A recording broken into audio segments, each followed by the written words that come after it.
Hey everyone, today I'm going to be talking to you about the Minolta X700, one of my favorite 35mm film cameras. I've used it for the last 2.5 years. It's come with me on various overseas trips. I've used it in various situations and I've shot some of my absolute favorite shots that I've ever shot through this camera. So I'm excited to tell you guys all about it.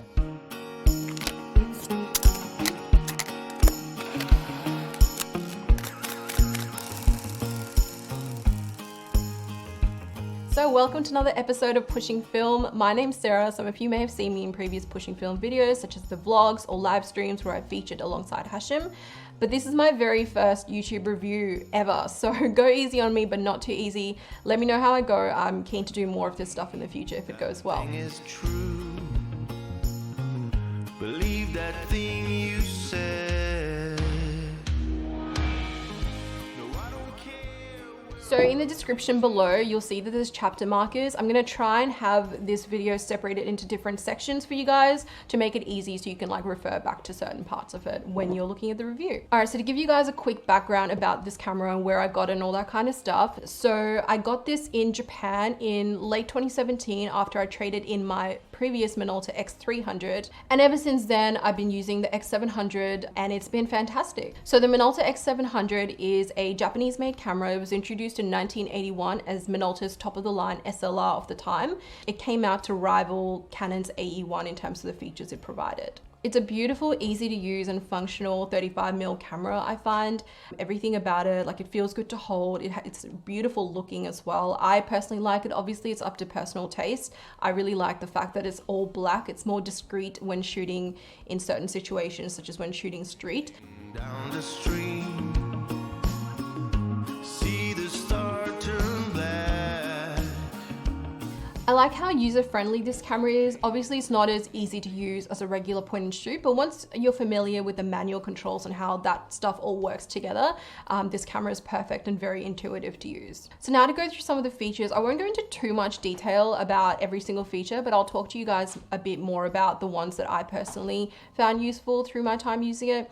So it's got everything really that, you know, one can expect from a vintage 35mm camera of that time. But some of the features which really stood out to me, which I personally found useful, was the through the lens metering firstly. Basically that allows for really accurate light meter readings. So I found that really useful, having that built in and being able to see the light meter reading within the viewfinder. Then you've got the exposure compensation dial on the left side of the camera. This basically helps you out in tricky light situations, such as when you're shooting in a scene that's backlit, or when you're shooting in harsh and sunny conditions, the exposure compensation dial will help you out. Something that I really love about this camera is the fact that it has a depth of field preview button. What this does is basically it's a little button placed on the left side of the camera, right where your thumb would go, and you press it down to get a preview of the depth of field before you take the shot. I found this super useful. I've used it multiple times in different situations. So it's really cool. You kind of get to see what the depth of field will look like. Then you've got the self timer as well, which does a 10-second countdown. That's pretty useful. And the camera actually has the ability to be turned on or off, which is good for conserving battery. On that topic, there's actually two on modes. You've got an on mode which makes a sound when you press down on the button, and you've got an on mode that is silent. So that's pretty useful. I generally have never used the on mode on the sound mode.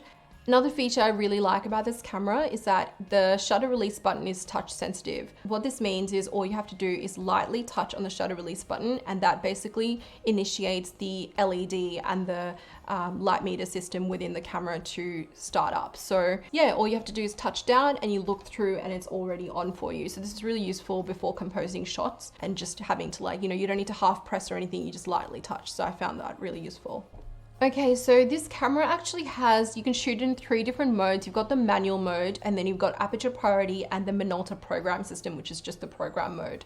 I personally have only ever shot it in full manual mode because I really like having full creative control in my shots, but in terms of reliability as to how well these aperture priority and program modes work, I can't say much myself because I've only ever shot in manual mode. However, because I've shot in manual mode and the light meter reading's always been really accurate, I would suspect that the aperture priority and the program modes work really well. So within the viewfinder, you get to see the suggested light meter reading on the right-hand side. However, it does not show you what shutter speed you have actually selected. So you do need to get out of the viewfinder to check that.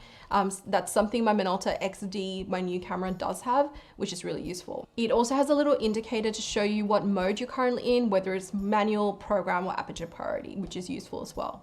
To help you with focusing, the viewfinder has a split prism center in the middle, which is something that I use a lot when it comes to focusing. And then it's got the micro prism circle around it as well, which I don't really use. I tend to use the split prism center. I find that works really well. Even though the focusing in this camera is quite good, I did find it to be slightly better in the Minolta XD, which is my new camera. All right, so now to tell you about the stuff I didn't really like about this camera.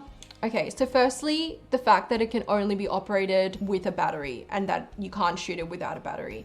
This was quite annoying, especially in some certain situations where I've been overseas and there wasn't any shops nearby where I could find a battery and my battery had run flat and I completely couldn't take any of the shots I wanted to take, and it was really frustrating. So that is one of the cons about this camera, that it cannot be operated without a battery. The next thing is that all the knobs kind of have these locking mechanisms, which basically mean you need to press down a button to be able to change the settings, which I find is kind of unnecessary. I mean, of course, I know that it may prevent, settings from getting changed unintentionally, but yeah, I just find that it's not really necessary and it didn't really happen much. The other thing is, as I mentioned previously in the earlier section, it'd be nice if the viewfinder showed what shutter speed was actually selected.